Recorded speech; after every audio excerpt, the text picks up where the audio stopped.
Hi, I'm Sharon Coleman, and I'm the Youth Services Consultant for the Department of Libraries. It's now January. I've been here since November, so, got a couple months under my belt. Hopefully you've watched the first podcast, but if you haven't, that's cool. Basically, the deal is that I get tons of books from publishers. I get really excited about them, and I want to share them with you. Today, I have a bunch of picture books.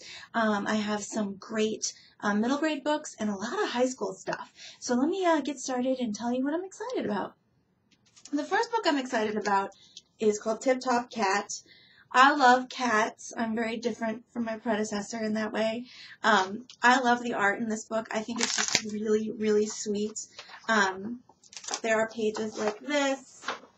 There are some pages that are full spreads. And it's basically about this cat's adventure falling off of a building, and then of course, because he's a cat, he gets right back up at the end and lives happily ever after. So this could be a fun story time story, or if you have cat kids in your library who love cats, could be a good option for you. This book, I wasn't sure what to make of it when I saw it in my box. When Otis Courted Mama. What is that? But you know what? It's really sweet. It's about a little guy. He's a fox or a coyote? I don't know. Coyote maybe? We'll say coyote. Anyway, he lives with his mom. His parents are separated. And his mom starts dating this other coyote named Otis, which is just not cool. And so it's all about this kid and how he reconciles with this relationship that his mom's having with another man or another coyote. Anyway, it's a sweet book. Probably not the best for story time, but good for one-on-one sharing, and a good one to have in your library if you need this kind of book. All right. Oh, this one.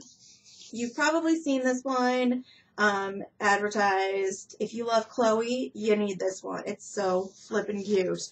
Plus, we have plenty of snow in Vermont, right? Yes. You just need it. All right, the next one I have for you is more elementary level. A Poem in Your Pocket is perfect for April Poetry Month. It is the sweetest story. It's about a teacher who celebrates April with her students, having them write poetry and explore different kinds of poetry. And it's about this one little girl who just has so much trouble writing a poem because she wants it to be perfect. And it isn't perfect, and she doesn't know what to do. So finally, at the end, her teacher has invited a poet laureate to speak, and the poet gets up on stage and speaks and helps the little girl out, and she realizes she has poetry inside her. Now, the end also has some tips for teachers and for kids about poetry and what poems are, and some inspiration. So I think this could be a really good one for your classrooms or for your public libraries for Poetry Month. All right, now this one is just cute. I love penguins. And I like the layout of this. I think it's refreshing and cute. The art is very different. I like it. It's a simple, kind of stupid story about a bunch of penguins and his winter friends, and they have a kite and they get blown away. They end up in the jungle. It's too hot. They need to get back. Blah blah blah. But it's cute, and I think the art is good enough to hold interest in story time. It depends on your audience, but it could be pretty fun. Plus, who doesn't love a good penguin story? All right, what else we got for you? This story is ridiculously cute. It reminds me a lot of Mo Willems' Leonardo, The Terrible Monster. I love that story too. It's very similar, but the artwork is a little bit more complicated. It's about this kid who has a monster, and he enters them as best in show, and he fails every single category because he's just not stinky enough and not terrible enough. And what are we going to do? And then at the end, there's this great pullout. He wins the award for the lowest score in 100 years. Freckles instead of warts, 0 for hovering, 2 comical tourists instead of parasites, pathetic sugary farts, and a lukewarm party sausage. And then, you see, he wins worst in show. And the little boy decides at the end that he'd rather have a cute friendly monster than an ugly, stinky one. So he decides that's okay. So this is a really cute one. It's a little long if you have wiggly ones in your story time, but it could be good in a classroom or for the older kids. And it's funny. I thought it was hilarious. And I'm a sucker for funny. All right, this one is based on historical, a history story you might not have actually heard of. It's called Gingerbread for Liberty. First of all, I love the art because all the characters are drawn as if they were gingerbread cookies. I mean, look at that.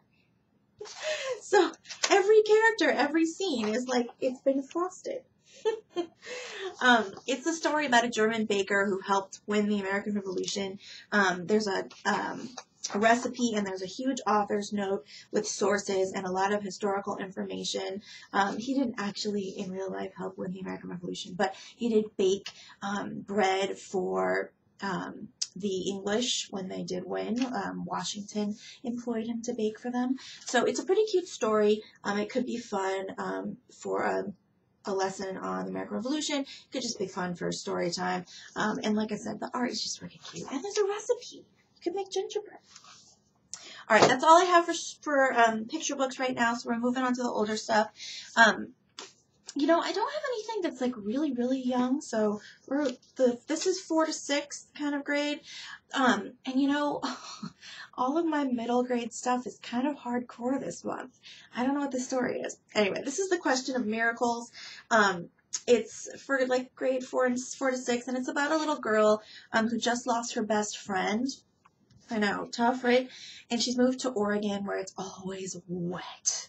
And she tries everything to try to figure out what happened to her best friend after she died. And she befriends this other kind of kid who doesn't want to interact with anybody else. It looks really sweet. It got great reviews.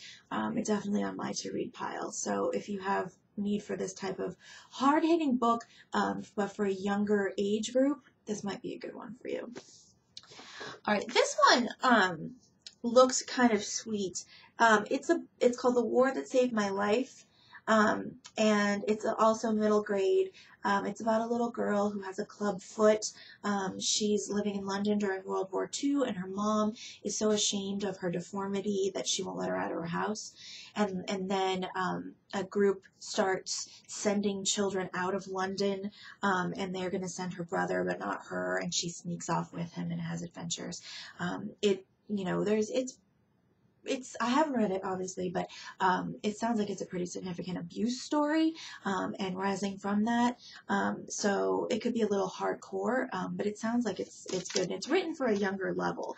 It is long, though, so it's 315 pages.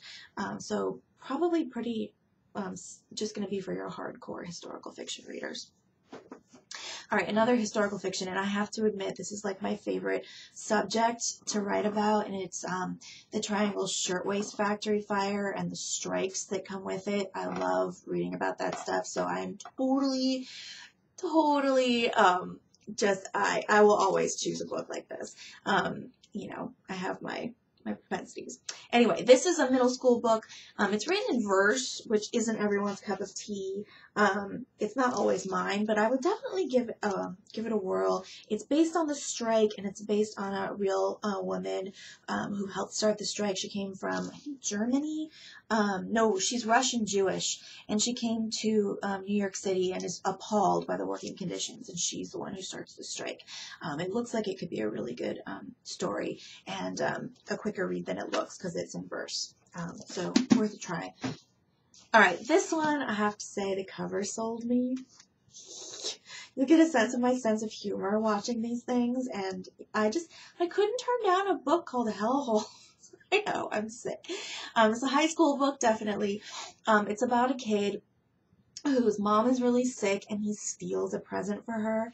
And because he has committed this sin, he accidentally raises a demon named Berg, and now he has to try to get rid of this demon. Now, fortunately, or unfortunately, his best friend has also accidentally raised a demon in the past, because he told a white lie, and this demon came, and he got rid of the demon. But the demon made him do all these terrible things. So anyway, this kid is trying to figure out how to get rid of the demon, and then he thinks, maybe I can get the dean to help me with my mom. His mom needs a heart transplant. So it's about their, struggle together to get what they want and how to get out of this deal that they stroke, unbeknownst to him. So it looks like it could be kind of a serious novel masquerading as this funny demon novel, kind of like Evil Librarian. I don't know, but I have high hopes for it, based on the cover. Okay, this is another high school book. This book had major buzz. There were pre-mailings all over the place. I've heard about it everywhere. They've already sold the movie rights. I am deeply suspicious of books like this that have such big hype, and when they've sold the movie rights before it's even published. And but all that being said, it looks really interesting. It's about these two high school kids who end up on the clock tower together, and they are very closed-mouthed about who saves who and who is really trying to kill themselves. You're not really sure. So really, really deep, complicated stuff. And these two kids are really toying with these hard issues. But it's all about, what keeps them alive and what the point is. So for your high school kids who are interested in these issue-type books, this could be good. I've heard it equated to The Fault in Our Stars, which is definitely a tearjerker, so you've been warned. But it's got a lot of buzz, and if it does come out as a movie, you're going to want to own it because the kids are going to ask for it. All right, more historical fiction. I have to say, I love historical fiction, so I'm totally biased. But here we go. This is about Malcolm X, obviously. It's called X, a Novel. And it's about the teen years of Malcolm X. Now, I have to warn you, I read the reviews. It's very gritty. It's a lot about sex and drugs, abuse, violence. He had a rough life. So, take that into consideration when you decide where to put it, where to shelve it. But it looks like it could be an interesting story, something that the kids could really relate to. It's a hefty book, but it has a lot of historical information, and it's about a time in their lives that the kids could really relate to. So I have high hopes for this one. We'll see how it does. The next two are sequels that I'm really, really excited for, and then my last two, I promise. All right, number one, I have been waiting for this book for like 10 years. If you haven't read King Dork, you should. It's hysterical. I mean, it's gross boy humor, but it's hysterically funny. And King Dork, the cover is like a defaced cover of Catcher in the Rye, which I don't like Catcher in the Rye, so I think that's why I picked it up. Anyway, this is the sequel to it. I'm so excited about it. If you have King Dork in your libraries and your kids check it out, you might want to get this one. All right, the second one you have to buy, no matter who you are. This is the sequel to Steelheart. I love Steelheart. So good. And this is going to be the highly anticipated sequel, Firefight, and you need it. So heads up, you probably already know this, but here you go. That's all I have for this month. That was kind of a lot. As always, please let me know if you need anything. You need help, sorting your books into sections. You need help trying to decide what to buy. I know everyone's budgets are getting tight. It's that time of year when budgets are being tightened even tighter than they could possibly go. So definitely let me know. The DCF, we're in the throes of DCF season. We'll be making some decisions come March. The Red Clover list has been posted already, and an honor list will be posted very soon, as requested by you guys. And then GMBA will be coming up as well. If you have questions about any of those committees or anything we do here at the Department of Libraries, don't hesitate to give me a holler. Email's usually best because I'm all over the place, but you can also give me a call. And anytime. I hope to hear from you. Take care.